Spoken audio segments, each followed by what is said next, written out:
Homage to Buddha Shakyamuni, homage to Manjushri, homage to all the lineage masters. Profound and subtle dharma is rarely encountered in eons. Now we can follow it. May we realize the Tathagata's meaning. To liberate all sentient beings, please generate unsurpassed bodhicitta. Today, we will continue our study of the Guhyagarbha Tantra. Yesterday, we discussed the various classifications of the generation stage. Basically, since some tantras are very detailed while others are more concise, the corresponding sadhanas will vary accordingly. So you'll find different sadhanas in different tantras on how to actually practice the generation stage. This is also true for the treasure teachings revealed by various tertons.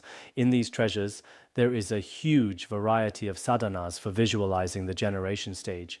Think about the practices we use during our Dharma assemblies, like the Vajrasattva meditation, the Amitabha practice, or the ceremonies during the Vidyadhara assembly. All of these are compiled into practical sadhanas based on the core teachings of different tantras. These sadhanas also include the practices of the generation stage. As we mentioned yesterday, depending on how they are classified, some of these practice manuals are quite concise and simple, while others are very extensive, like the great sadhanas found in the Tibetan region. These so-called great sadhanas are incredibly detailed in their content. Today we will continue with our next topic, the stage of completion. Yesterday, we talked about what the generation stage is. As you know, it begins by using our wisdom to determine that all phenomena are primordially pure, and to understand the meaning of the Tantra of the ground as the non-duality of purity and evenness. Then we practice by using our wisdom to transform our ordinary way of thinking. This is called the generation stage, and it's also known as the yoga of inference. Now, let's look at the completion stage. For the completion stage, through the method of profound upadesha, the great purity and evenness of the Tantra of the ground, the indwelling mandala of spontaneous presence, is actualized.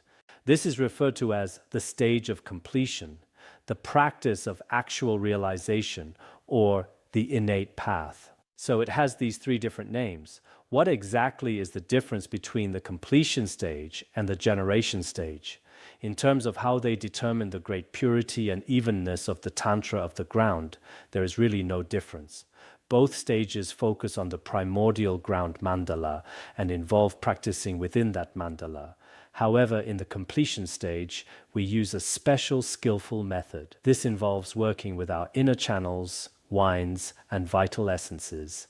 This is done through practices known as effortless yoga and yoga with effort. By following these very profound and skillful instructions, we can actualize the Tantra of the ground, the mandala that is primordially pure and spontaneously present. This is the very essence of our mind, where luminosity and emptiness are inseparable. We practice this through these skillful methods. In the beginning, the completion stage might still involve a bit of contrivance, but ultimately, it is yoga of non-contrivance, because when the final realization dawns, it is completely free from any contrivance. That's why it's called the completion stage. In this practice, when the inner winds truly dissolve into the central channel, the state that is free from all mental elaborations and extremes will manifest. For a yogi, this is a state of direct, actual realization. That is why we also call it the practice of actual realization, or the innate path. It's because it leads us directly into the primordial ground mandala that is primordially pure and spontaneously present. As we mentioned yesterday, in most tantric teachings, if we look at the nature of the path, the entire path of practice can be categorized into the generation stage and the completion stage. As we've discussed before, the most important thing is our view, realizing that all phenomena are primordially pure. The stage of completion is built right on top of this foundation. It's like when we study the middle way. First, the mind-only school establishes that everything is created by the mind. Then, the middle way takes it a step further to analyze and determine the truth. It shows that this mind which creates everything is actually empty in the ultimate sense. In the same way, the generation stage is like the mind-only view. It first establishes that all phenomena are pure at the relative level. It views the world around us as a celestial palace, a pure Buddha field, and it sees every living being as a deity, a Buddha, or a dakini. This is how we establish the pure nature of reality. By the time we reach the stage of completion, we look at this pure nature again and realize that it is actually inseparable from emptiness. We sustain this through the wisdom of emptiness. In the end, even this state of profound purity is found to be free from all elaborations. It dissolves completely into a state that is beyond thought and words. So the way we work with the generation and completion stages has some similarities with the Sutrayana methods, though they aren't exactly the same. The completion stage also has many enumerations in order to penetrate the key points of the channels, winds, and vital essence as the supports. We often talk about the completion stage. It's like what we studied earlier in the Great Perfection Manjushri, and we visualize 3 main channels, or sometimes many more, like 18,000 of them. Different tantras describe many different networks of channels. As for the winds, there are 21,000, and many other types as well. There are also vital essences, ultimate, relative, and extremely subtle ones. There are so many of these practices, but to sum it up, we can practice by cutting straight to the core. This is mainly the completion stage with characteristics, which focuses on practicing the winds, channels, and vital essences. Speaking of these winds, channels, and vital essences, one example is the vas, drawing the lower wind up and press the upper wind down, making the body like a full vase. Then we hold the wind in the abdomen for a long time. In many tantric traditions, students practice the vase. Generally speaking, this involves holding your breath deep in the abdomen and maintaining that breath control for as long as possible. This is the practice of the vase. There are also practices involving 5-colored vital essences at the heart center. For instance, the guru dissolves into the vital essence at your heart. This essence turns into light and finally dissolves into the Dharma Dhatu. This includes melting the subtle vital essence, resulting in bliss. Resulting in bliss is when the syllable hum transforms into nectar and fills the entire body. This produces an experience of bliss. When the hum syllable melts, it becomes this sensation of bliss. These are known as the vas, as well as melting the subtle vital essence, resulting in bliss. That is one type of practice.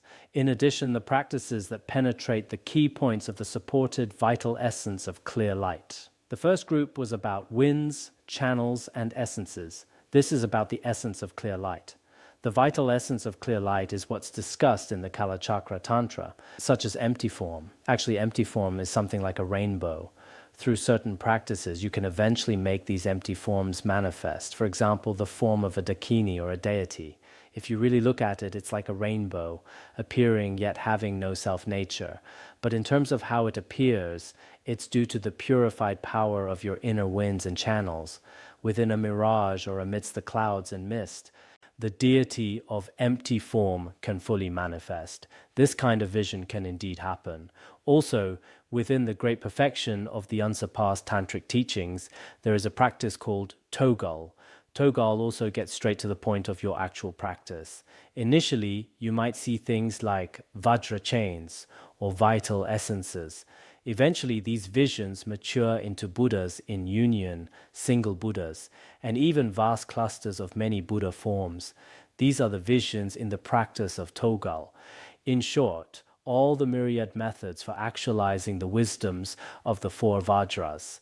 To sum it up, this means manifesting the 4 Vajras, the Vajra body, Vajra speech, Vajra mind, and Vajra wisdom. Through the stage of completion, there are all sorts of skillful ways to actualize the wisdom of these 4 Vajras, are also explained in many ways throughout the Tantras, such as the teaching on the 5 stages, the 6-stage yogas, and others.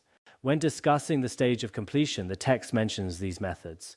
The 5 stages refer to the isolation of speech, isolation of mind, illusory body, clear light, and union. These are taught in the Guhyasamaja Tantra. Many masters of the Gelug school have written commentaries on this Guhyasamaja Tantra. It seems like many people used to practice it in the past, but now I remember visiting a bookstore in Gaze once. All of Tsongkhapa's books on Sutrayana were sold out. But the books on Vajrayana, including the commentaries on the Guhyasamaja Tantra, were still sitting on the shelves. I think it's because in many monasteries today, deep study and contemplation not very common. The Guhyasamaja Tantra specifically focuses on these 5 stages, and this wasn't just in the Tibetan region. Even back in India, great masters like Chandrakirti used to practice these 5 stages regularly. The Kalachakra Tantra teaches the 6-stage yogas. These 6 stages include withdrawal, meditative concentration, and breath control. Specifically, the stages of breath control focus on the practices of the winds, channels, and vital essences. The final stages are recollection and samadhi. In total, these are the 6-stage yogas. At the final levels, like in samadhi, at that level, the various visions of the 10 empty forms will manifest. So there are a vast number of these practices involving the channels, winds, and vital essences in the different tantras. However, in some of the great perfection practices of the Nyingma school, practices of winds, channels, and vital essences is not the primary focus. This is because they don't necessarily rely on those practices. Specifically for those with the sharpest faculties who are ready for the great perfection, they don't need to go through the usual generation and completion stages. Instead, they rely entirely on recognizing the nature of the mind. By using these pith instructions and methods, they can attain direct liberation and accomplishment. This kind of realization is actually quite common. Of course, there are some who rely on the method of pointing out the nature of mind. This is because everyone's capacity is different. Due to these differences in capacity, some people prefer more elaborate practices with effort, while others are better suited for the direct path of trekchö. That is why the Buddha taught so many different levels of Sutrayana and Vajrayana teachings. Every single person's interests and capacities are unique. It's like products in a market. Every customer has different tastes and needs. Imagine a single brand of clothing from one factory. One person likes red, another likes patterns, some prefer blue, and others want all sorts of different colors. In essence, any of these clothes will keep you warm, but in reality, everyone's personal preference is different. For instance, someone might love purple, but no matter what, they just don't like black or blue. Others might love black and would never choose white. The same goes for practicing the generation and completion stages. Based on their natural capacity, some people resonate with the yoga with effort, while others find a deeper connection with the effortless yoga. So we need to understand this clearly. We shouldn't try to label one as right and another as fake. You cannot judge and choose within the authentic Dharma like that. Of course, there are cases where things are mixed with falsehoods. For example, some practitioners give themselves titles, calling themselves this or that Buddha. To be honest, this is something I find hard to accept. In any case, when I speak out like this, I know it might offend quite a few people. It's usually better not to upset some followers, but looking at Buddhism as a whole, for an ordinary person to call themselves a Buddha, this has simply never happened throughout history. For those of later generations who made immense contributions to Buddhism, like Longchenpa or Je Tsongkhapa, people might refer to them as the second Buddha, but such titles were given by later generations or their followers. But to actually write it down yourself and say, I am such and such a Buddha, when someone says things like that about themselves, they haven't even clearly distinguished the difference between a Buddha and a Bodhisattva. They don't even know what specific qualities a Buddha possesses. If they were a real Buddha, do they truly possess all the enlightened qualities of a Buddha? The reason some people act this way today is that their understanding of the Dharma is extremely limited. They might see a Buddha as just some kind of Qigong master or someone in the world with special supernatural powers, or even just like a successful entrepreneur. To understand a Buddha at such a mundane level is completely unreasonable. So in these matters, if you don't have a foundation in hearing and contemplation, it's very likely that you might end up acting in ways that are not in accordance with the Dharma. From the perspective of practice, all teachings, whether thoroughly complete or explained in part, can be synthesized into the 2 paths of the completion stage, the path of based on effort through body, speech, and mind. This is because some tantras explain all the stages in a complete way, while others do not cover everything so fully. Regarding the completion stage, some traditions include every single practice of the winds, channels, and vital essences, while others are not as comprehensive. Regardless from the relative perspective, any practice involving mental focus and physical or verbal effort, those methods requiring deliberate effort, are called the path of based on effort. That is, completion stage supported by the path with signs. You see, those practices of winds, channels, and vital essences we just discussed, They all rely on the mind's deliberate effort. But of course, when you compare them to the generation stage, these are considered effortless and completely uncontrived. Ultimately, they lead you to a state of direct perception. The other path of the completion stage is the path of completion that is effortless and without characteristics. That is the great perfection. And Dzogchen is all about recognizing the true nature of your own mind in this very moment. All the essential pith instructions are found right here in what we call the path of completion that is effortless and without characteristics. That's why we say all Vajrayana path is contained within these two, the generation and the completion stages. Within that completion stage, there is path with signs involving winds and channels and the pointing out instructions of Dzogchen. That's one way to look at it. Regarding the practice, there are three approaches: the dear light wisdom of emptiness, the magical wisdom body of appearances, and the wisdom of their unity. Specifically, Guhya Samaja focuses on the magical wisdom body of appearances, while Chakrasamvara emphasizes the dear light wisdom of emptiness, and the Kalachakra Tantra is centered on the wisdom of their unity.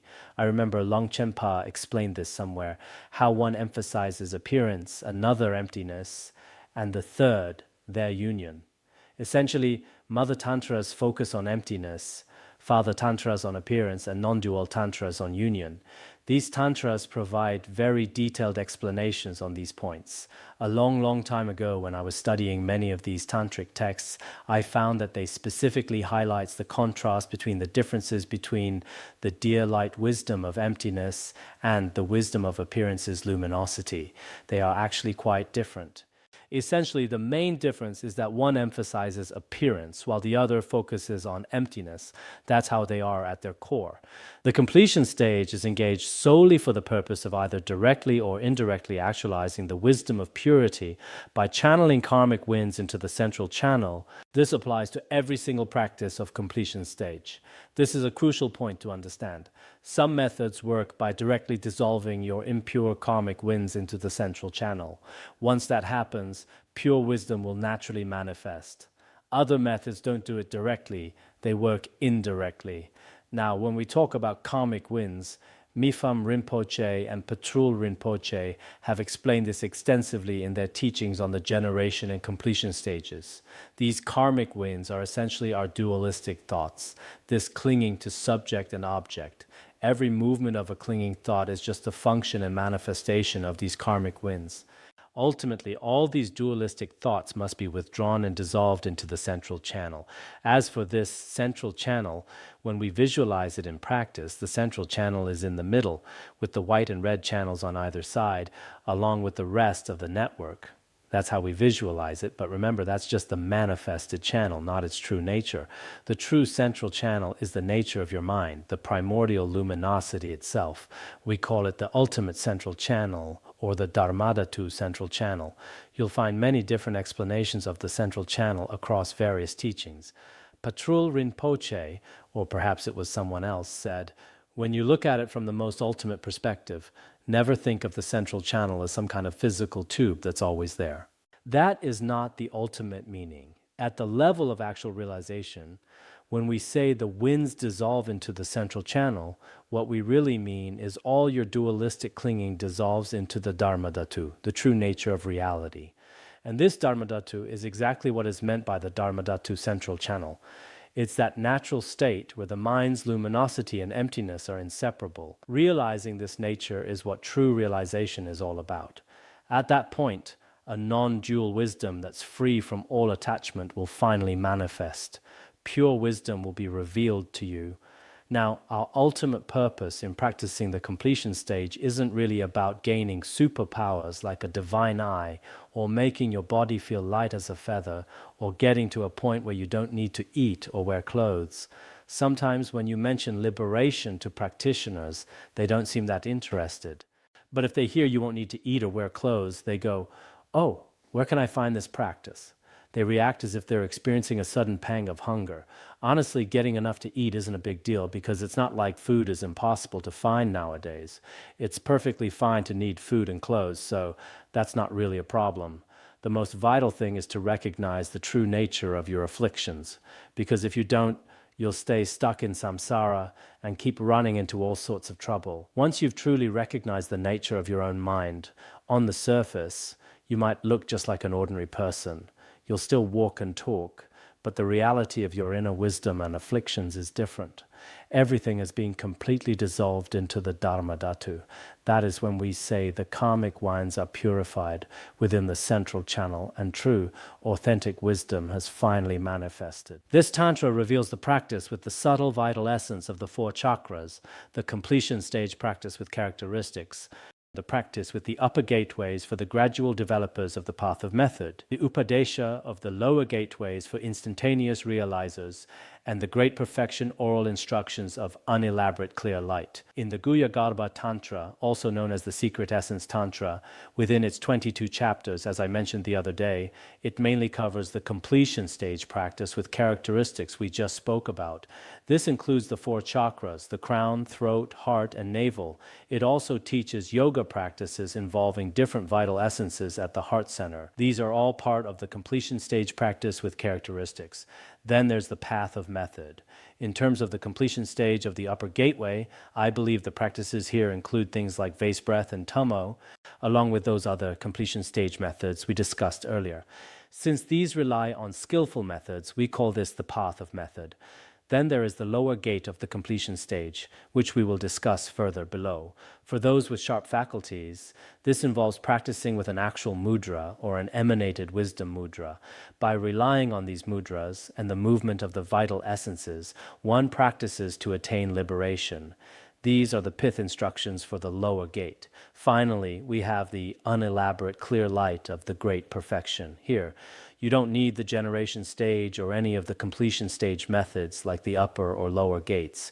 Ultimately, the channels, chakras, and various physical movements are merely tools, just skillful means to an end.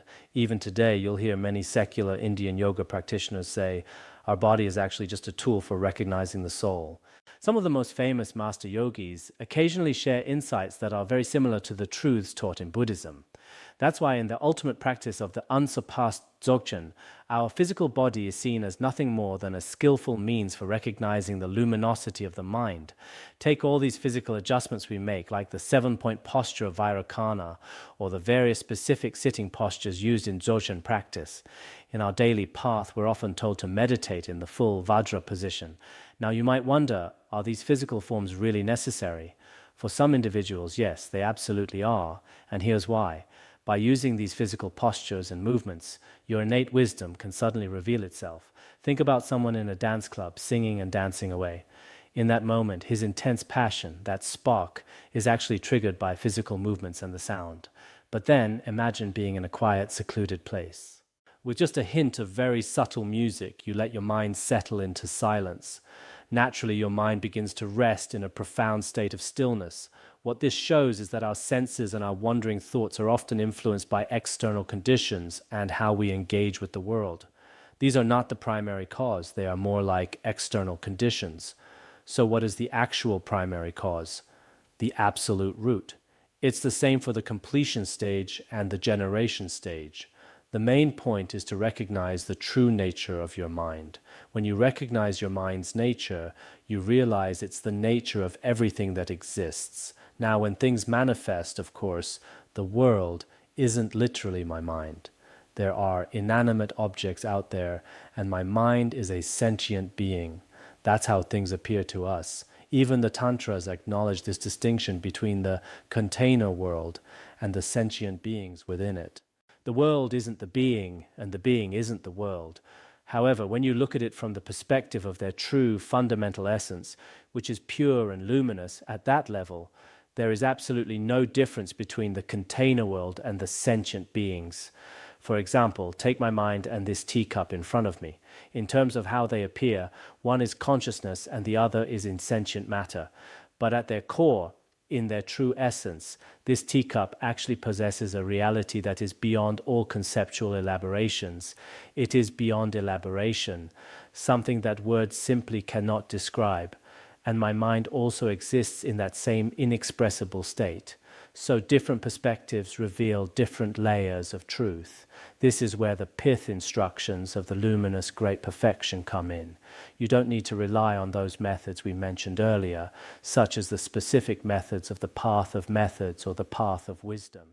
Thus, by dispelling stains through the two stages of the path, the abiding nature of things is rendered evident. Through the generation and completion stages, you can dispel those stains. For instance, in the generation stage, when you use its view to realize that all phenomena are primordially pure, you realize that the impurities ordinary people believe in are actually baseless. All that clinging and defilement gradually dissolve away. And if you practice the completion stage, even the idea you had during the generation stage that everything is pure, or your old idea that everything is impure, all those conceptual attachments are eventually wiped away. Finally, you experience the true nature of all things, the union of appearance and emptiness. The pure ultimate reality finally reveals itself. This is what we mean by the inseparability of luminosity and emptiness. Ultimately, it all boils down to this. You must accept that the fundamental nature of everything is pure. Of course, this principle is explained very clearly in the upcoming section on the view. If you don't have this foundation, practicing Vajrayana can turn into a real mess. To be honest, you might end up confusing Vajrayana with some kind of special exercise or worldly technique. You might think it's just like those non-Buddhist practices. They also have methods for winds, channels, and essences. They also have visualizations.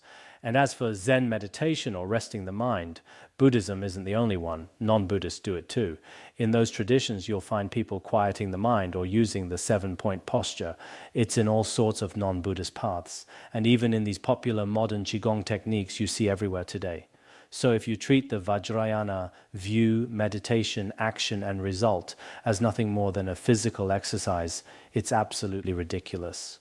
But once you truly grasp the view of Vajrayana, you'll see how it's fundamentally different from any other practice.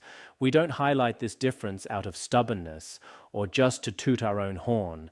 It's not like that at all. Whether through logic or through the sacred scriptures, we can prove it.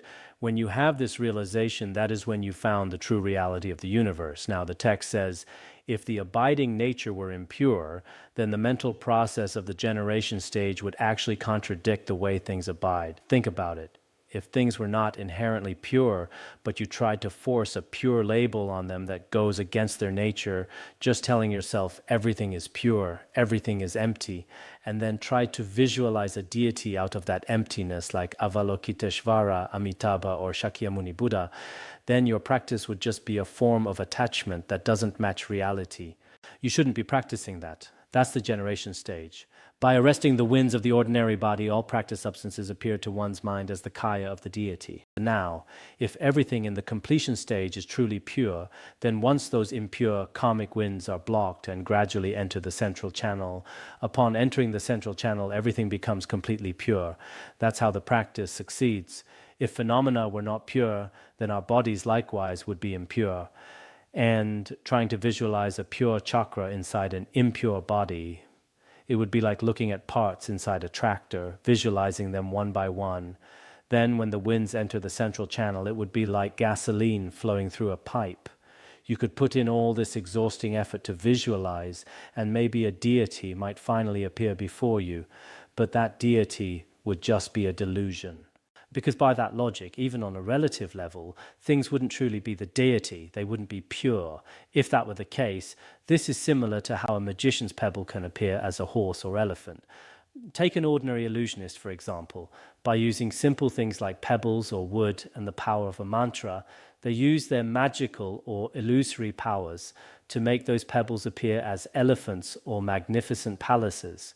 Every kind of appearance can be conjured up, but in the end, it's all just an illusion. In Sutrayana, we sometimes find similar methods. For instance, take the meditation on impurity, where you visualize the entire world as a collection of skeletons.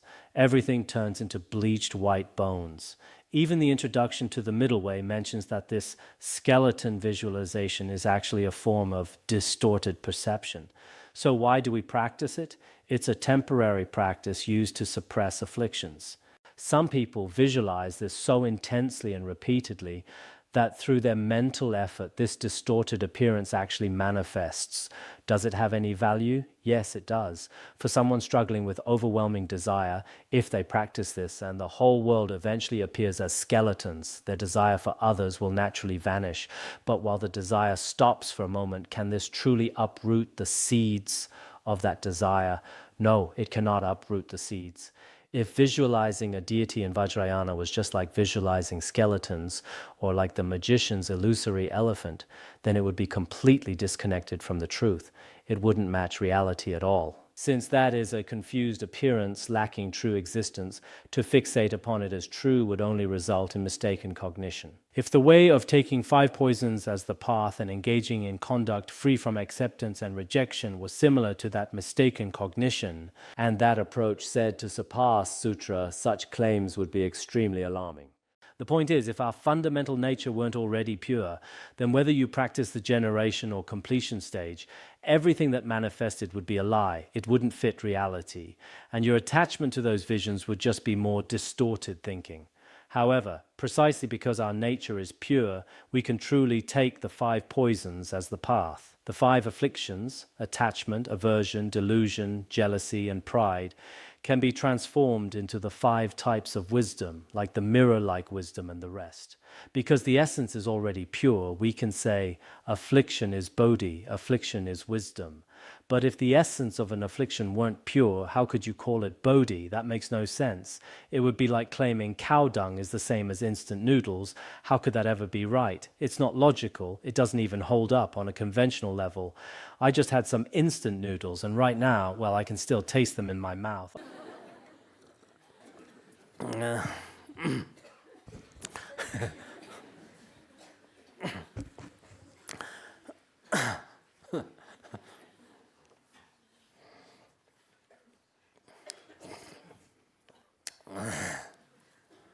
So the 5 poisons can only be transformed into the 5 wisdoms if their nature is pure to begin with. Then there's the conduct of no acceptance and no rejection. When a Dzogchen yogi reaches a certain realization, they no longer need to accept or reject anything. They make use of things like the 5 meats and 5 nectars and practices of that nature. Think of the famous Master Jigong in the Chinese tradition. Some of his actions were exactly like this, completely free from acceptance or rejection. If he has truly realized that everything is primordially pure, then in his experience there's no such thing as clean versus dirty. But if he lacks that realization, then acting that way is nothing short of reckless. If you look at an actual madman on the surface, he might behave in a certain way. A crazy person also does things without any sense of picking or choosing. But in truth, a realized master and a madman are fundamentally different. The key foundation must be the primordial purity of the essence. And the critical part is, do you recognize it? Once you recognize it, everything changes. Longchenpa explained this in various pith instructions. Without recognition, affliction is not bodhi. With recognition, affliction is bodhi. If someone hasn't realized this, yet they keep saying affliction is bodhi while they're actually exploding with rage, then wouldn't their anger be bodhicitta? By that logic, someone with a terrible temper would be generating immense bodhicitta every single day. But obviously it doesn't work that way. That recognition is the key. If things were really like that, just acting blindly without realization, then claiming Vajrayana is superior to Sutrayana would be a complete joke. Because if things weren't pure to begin with, Sutrayana doesn't make any claims about them. But if Vajrayana went out of its way to act as if they were, it would actually be inferior to Sutrayana. It would be a complete fabrication. That's the core of the message. If sutra and mantra differed only by means of method and not view. This is something a few Gelugpa scholars used to say. They'd argue that Tantra and Sutra are different only in their techniques and methods, that Tantra is superior because it has the generation and completion stages, many mantras, and a wide variety of visualizations and skillful means. But as for the view, they'd say there's no real difference. You will hear that view sometimes. But in reality, that view doesn't hold up. If that were really true, what would prevent Sutra from teaching such swift methods? For example, the practices of the generation and completion stages are incredibly direct and swift methods with many deep instructions and skillful means. If there were no difference in their view, then why wouldn't the sutras mention those methods? The reason they aren't mentioned in the sutras is this. If you claim the view is the same and only the methods differ, that doesn't add up. In reality, the Vajrayana view has its own unique depth, so it only makes sense to teach the methods once they've truly grasped the view. But if the view was identical and it was just a matter of technique, you could teach those techniques to anyone. It's only because some people's faculties just can't grasp such a profound view. Concerning this, it should be understood that since the causal vehicle does not assert that cause and result are spontaneously present, the methods of mantra should not be revealed to those who are not yet suitable vessels. This is why the sutras, the vehicle of causes, lacks that view of spontaneous presence found in the fruit vehicle of Tantra. We must understand that when it comes to these Vajrayana teachings on the nature of mind, some people are just not ready to receive them yet, for now, but not forever. Now, why did we set up this Pure Land curriculum? It's because many devoted elderly practitioners of the Pure Land tradition, along with quite a few others, get incredibly scared the moment you even mention the word Vajrayana. In reality, there's nothing to be afraid of, but what can you do? For the time being, they just aren't ready to receive these teachings, so we keep offering the Pure Land path, and even then, in the end, some people simply cannot accept it. The moment they hear Tibetan Pure Land, many of them just drop out of the program. It's just how it is. They aren't suitable vessels for these teachings yet. It must be understood that it is a great insult to mantra for those who do not know the fundamental nature of primordial great purity and evenness, and who lack the potential to engage on the path of practice in harmony with the abiding nature of the two stages, to claim that sentient beings can become Buddha through methods alone. Here's the crucial point, if you don't realize that everything is fundamentally pure, but you keep talking about how there's some magical method that can just turn anyone into a Buddha. You know, people love to say things like Vajrayana has amazing shortcuts. They say the view is exactly the same as the sutras, but that Vajrayana just has more skillful means. You hear this a lot nowadays. Even some great masters of the Chinese Han Buddhist tradition say this. When they explain the difference between Sutra and Tantra, they claim that their view is the same. They say the emptiness in the Prajnaparamita Sutras is the same emptiness in Tantra. So if people ask, then what is the difference? They'll answer, oh, Tantra has mantras and special rituals and things like that. People who know a little bit more might say it has the generation and completion stages, and it has the togul or direct crossing methods of Dzogchen. They think these practices are the only difference. They believe these methods somehow force a being into Buddhahood. That's how some people talk. But honestly, if you look at it that way, you aren't seeing the true nature of reality. If the generation and completion stages were just as you say, where the practitioner's view is no different from that of the sutras, and you're simply using these techniques to force a realization, then the so-called skillful means wouldn't actually match the ultimate truth. Those stages of generation and completion wouldn't be a practice of the true nature of all things. And why? Because in their mind, the ultimate truth is just a simple emptiness, yet they are trying to practice using a totally different method. So they aren't realizing the truth of reality. You've just attained something irrelevant. In other words, their practice and their view would be completely disconnected. It would be a skillful means in name only. If you look at it that way, you might think you're praising Vajrayana, but you're actually slandering it. And why is that? Because it implies that Vajrayana can't actually define the true reality of all things. It suggests that Tantra is just some alternative method that has nothing to do with the actual nature of things, which is just impossible. So there is a very deep principle at play here. I've mentioned this over and over these past few days. We have to ask, is the essence of all things just a mere emptiness? It's definitely not. If it were just mere emptiness, then the moment we realize that emptiness, we should be Buddhas. But then we have to ask where all those enlightened qualities come from. Are they already present in our essence? If they are, then the nature of things isn't just mere emptiness. If you claim these don't exist in the essence, then where do the qualities from the first to the 10th bhumi, or the infinite qualities of a Buddha, actually come from at the moment of enlightenment? Anyone who has studied the Sutra of the Buddha's Treasury, or the Uttara Tantra Shastra, or the Tantras related to the secret nucleus, knows the answer. To truly and fully explain the Buddha's teachings, you have to study the first, second, and third turnings of the Wheel of Dharma. You have to study the whole turning of the wheel system to get it right. Anyway, that's the principle I wanted to touch on. Now, to move on to the next section, an explanation of method and liberation by means of practice. First, let's talk about the path of certainty through method, and then we'll look at the path of perfect liberation through prajna. So, what exactly is the path of certainty through method? The root Tantra states, how astonishing is this magical display of the superb Dharma, neither existing nor coming from anywhere. Prajna supported by method originates as a matter of course. It says, how astonishing. This ultimate state where luminosity and emptiness are inseparable isn't something you go out and find somewhere else. So how do you get there? You get it by relying on extraordinary prajna supported by method.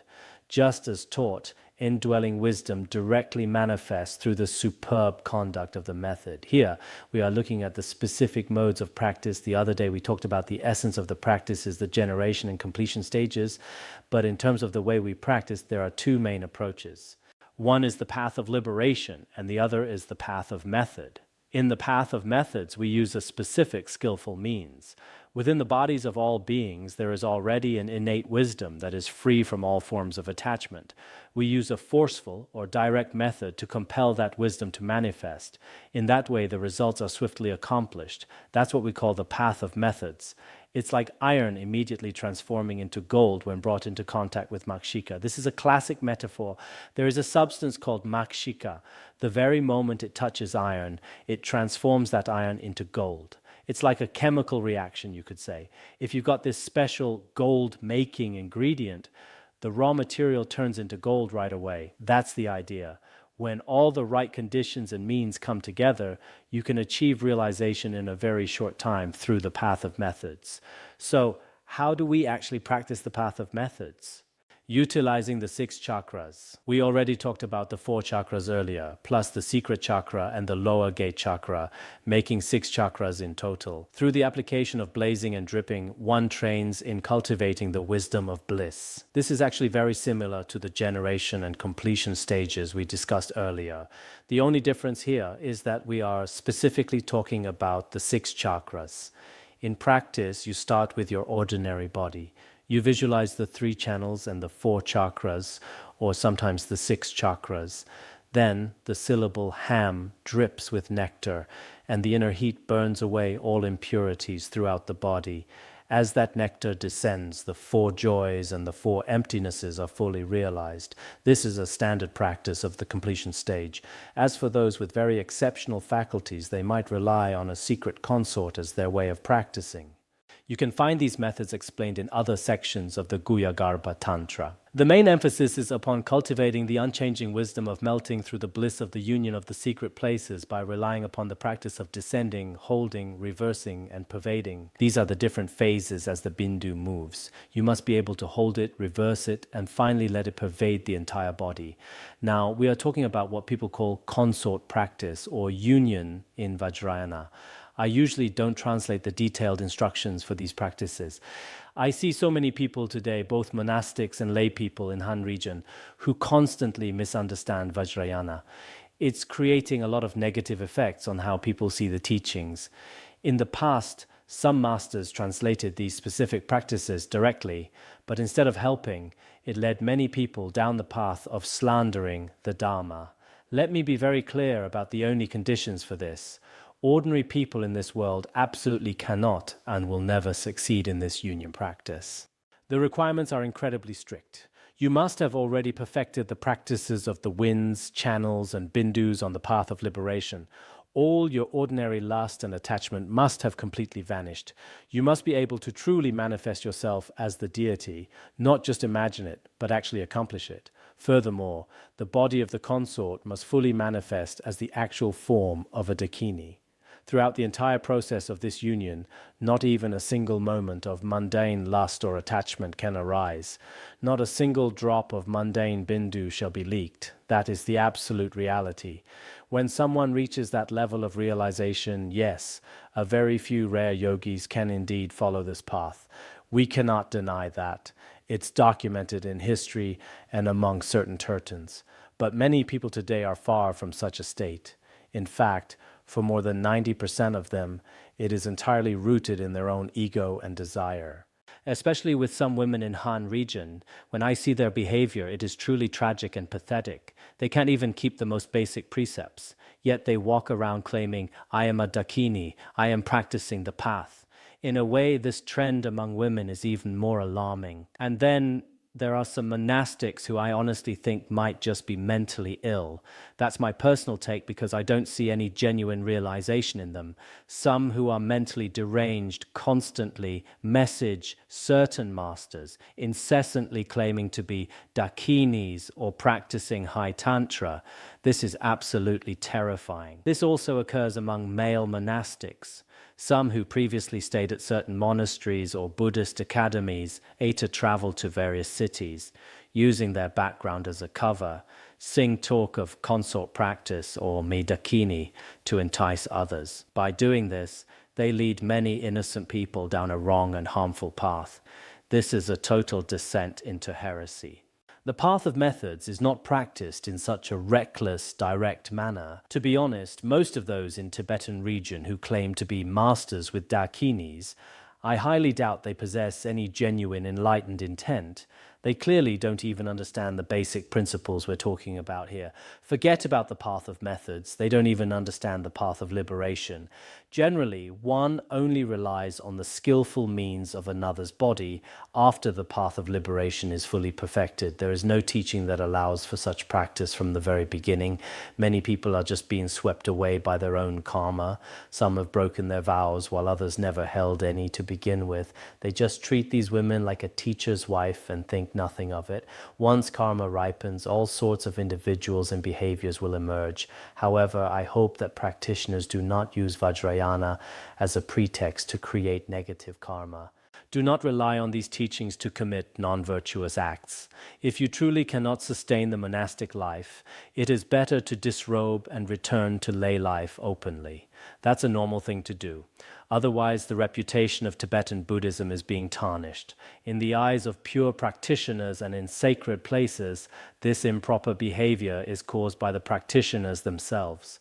These things have absolutely no basis in the teachings, yet they are becoming a trend in the world.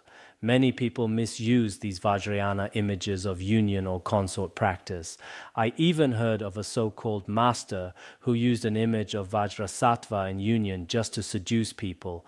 It's absolutely terrifying to hear. If your karma is so strong that you can't keep your vows, Mifam Rinpoche mentioned in his other teachings that returning to lay life doesn't harm Buddhism. You personally face the consequence of a broken vow, but that's it. But if you don't do that and instead you pretend, claiming to have some secret intent or higher realization, I really cannot stand hearing or seeing that. Even some Buddhists are just trapped in their own mental fantasies. Frankly, we could say they are possessed or under a demonic influence. This is not the genuine wisdom of the Buddhas or the true masters. A guru's true wisdom is found in their vast compassion and insight. It's shown through genuine faith, renunciation, and bodhicitta. That's where you'll see it manifest. A guru would never use greed or anger as a tool in a way that constantly increases the afflictions in your own mind. If they do that, they are definitely not a genuine qualified guru. That's why among some so-called practitioners today, both lay and ordained, we often see behavior that completely goes against the Dharma. You constantly hear them saying stuff that has nothing to do with the Dharma. There are many reasons for this mess. What's the root cause here? They simply don't understand the secret mantra. That's the primary issue, not knowing the actual tantric teachings. Second, they lack real faith in Vajrayana and the authentic Dharma.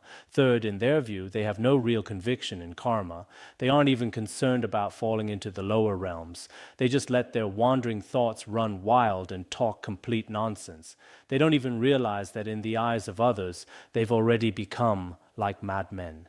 My hope for practitioners in the future is this: strive to be a pure person, first and foremost, and if you can't be perfect, at least be someone who knows how to repent. Other than that, don't use the name of Vajrayana only to end up slandering it.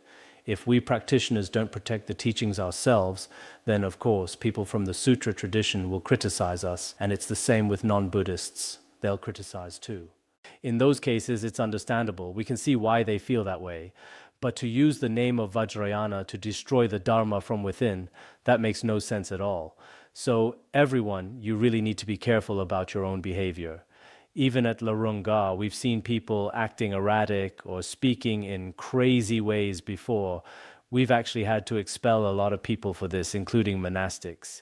The problem is, after they're expelled, some of them just go to other places and keep on cheating people. When I was in a city recently, I heard about a master who was constantly telling people things that are just wrong, and his followers seemed to have no discernment at all. They genuinely believed he was some kind of great being. Honestly, what he was teaching didn't even meet the basic standards of Hinduism, let alone Vajrayana.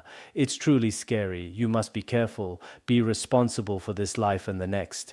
Above all, be responsible toward Buddhism. As the text says, in addition, there are many supplementary features, such as practicing the fearless conduct of exaltation. If you truly have the capacity, like the great Indian Mahasiddhas, then you can perform the Vajra songs and Vajra dances. There are many branches of these advanced conducts one can engage in. Moreover, from the perspective of method, those with diligence will transcend the ordinary mind and realize the meaning of the Tantra of the ground and the inseparable two truths that are free from elaboration. By one experiencing this as much as possible during evenness meditation, the post-evenness certainty in the great purity and evenness of phenomenal existence will arise of its own accord. For those who are truly diligent and have a solid foundation in the path of liberation, once they've practiced well, they can use the power of their meditation to reach a firm realization that everything they see around them is naturally pure and equal. By one following the key instructions regarding channels, the winds that serve as the mounts for concepts, this is the real purpose of practicing with your inner winds, channels, and essence drops. It allows you to gain full control over the inner wind that carries your thoughts. We talk about this all the time in Dzogchen, because every thought we have actually moves by riding on these winds. The mount for your conceptual mind is the wind, as well as the circumstantial, coarse, and subtle elements will all be restricted. Your thoughts function by relying on both the relative and ultimate essence drops. Subsequently, when the wind allowing movement is bound, if you can truly master your karmic winds and guide all those karmic winds into the central channel, the mind will be bound by virtue of its nature. This will result in the dissolution of concepts along with their mounts into the blissful empty space of the central channel. As we just discussed, by utilizing the body in this way, many people today still don't grasp the real purpose of the completion stage. The whole point of the completion stage is to dissolve every conceptual thought into the central channel. In other words, they dissolve into the Dharmadhatu, the state where the distinction between subject and object completely vanishes. That's the essence of the generation and completion stages. It's not just about making some physical gesture on the outside. It's not just about a fleeting moment of happiness or a brief pause in thoughts. That's not the ultimate goal. The real point is this: what is the root cause of us wandering in samsara? It's the constant arising of thoughts, greed, anger, and delusion. Once you use these skillful means to let those poisons truly dissolve into the Dharmadhatu, that is when it becomes profoundly significant. That is the whole purpose. When the practitioner purifies the movement of the elements and channels, once your conceptual thoughts dissolve into the Dharmadhatu, the flow of your channels and essence drops will naturally become pure on its own. It's impossible for someone to reach that state while their physical body remains a mess of ordinary tangled channels. That's not the crucial part. The main thing is to recognize that its very nature is primordial purity. The wind mind of the four chakras becomes functional. At that point, you can focus your mind wherever you wish. The mind's natural luminosity will reveal itself effortlessly. The mind becomes fully capable and flexible. The knots on the central channel are then released. The commentaries on the Guhyagarbha Tantra mention 21 knots. All 21 of these knots will naturally unravel. In the end, you attain Buddhahood. That's how it works. Right now, in our ordinary state, we are bound by many of these knots. And because of that, our wandering thoughts and afflictions keep appearing. There's a reason for it.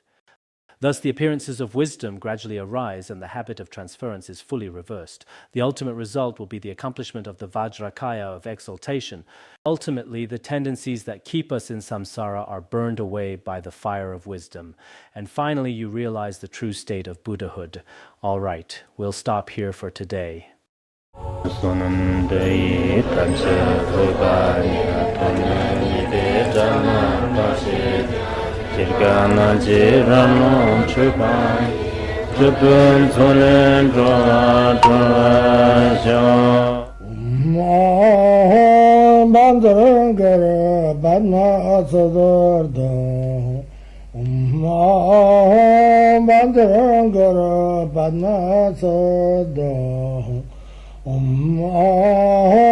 Bandara Banma Sodargye